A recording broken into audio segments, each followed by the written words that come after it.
Yo teman-teman semua, kali ini kita coba buat garnish daun dari kulit pepaya ya. Alat yang saya gunakan menggunakan pisau bergagang merah. Membuat garnish daun dari kulit pepaya ini caranya simple sekali. Pepaya yang sudah dipotong seperti yang saya peragakan ini dipotong kembali menyerupai daun. Bentuk yang saya peragakan ini opsional ya. Jadi teman-teman bisa berkreasi sendiri bentuknya seperti apa. Bentuknya yang mau runcing ataupun seperti yang saya contohkan. Oke, setelah jadi seperti ini, buat tulang daunnya dulu ya di bagian tengah. Buat irisan mulai dari bagian ujung daun ditarik hingga sampai ke bagian bawah. Balikan dulu daunnya.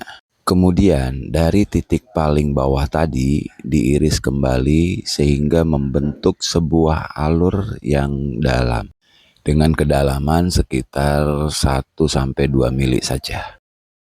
Nah, sekarang masuk ke proses ukir di bagian kiri ataupun kanan daun.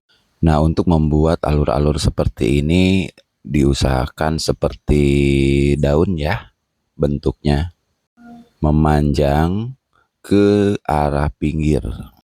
Lakukan pembuatan alur di bagian kiri hingga ke bagian bawah. Intinya untuk bagian atas kecil, ke tengah besar, dan paling ujung di bawah itu kecil kembali. Kalau bagian kanan sudah selesai, lakukan juga di bagian kiri dengan cara yang sama. Dipastikan di bagian ujung dari alur-alurnya masih di area bagian dalam daun. Dan dipastikan bagian ujung dari alurnya ini tidak saling mendekat. Ada jarak 2-3 mm. Karena nanti di tahap akhir, bagian pinggirnya akan diukir mengikuti pinggir-pinggir alur yang sudah kita buat tadi.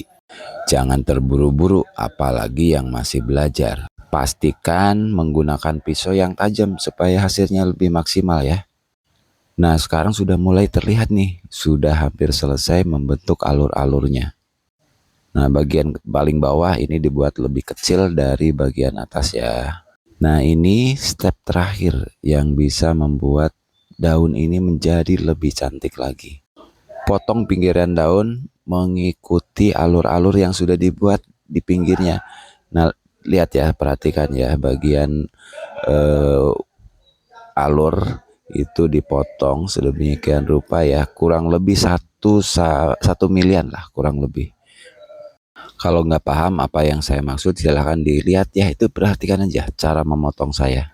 Oh, udah mulai kelihatan nih bentuk-bentuk daunnya di bagian pinggirnya, itu yang bikin cantik ya. Dan pilih juga pepaya yang memang benar-benar hijau ya, kelihatan begini nih, jadi enak banget, seger banget ngelihatnya. Oke, terus ya lanjutkan sampai ke bagian kiri daun yang sudah kita buat tadi. Teman-teman yang belum mengikuti saya, ayo diikuti dulu supaya saya lebih giat lagi membuat tutorial-tutorial garnish yang tentunya simpel-simpel dulu aja. Jangan lupa di follow, di komen aja ya kalau misalkan masih belum paham. Terima kasih sudah menonton sampai habis. Yang masih belajar, ayo lebih semangat lagi. Dipastikan teman-teman punya pisau yang seperti ini ya, pisau gagang merah, supaya belajarnya lebih maksimal dengan hasil yang memuaskan. Sampai jumpa di tutorial berikutnya.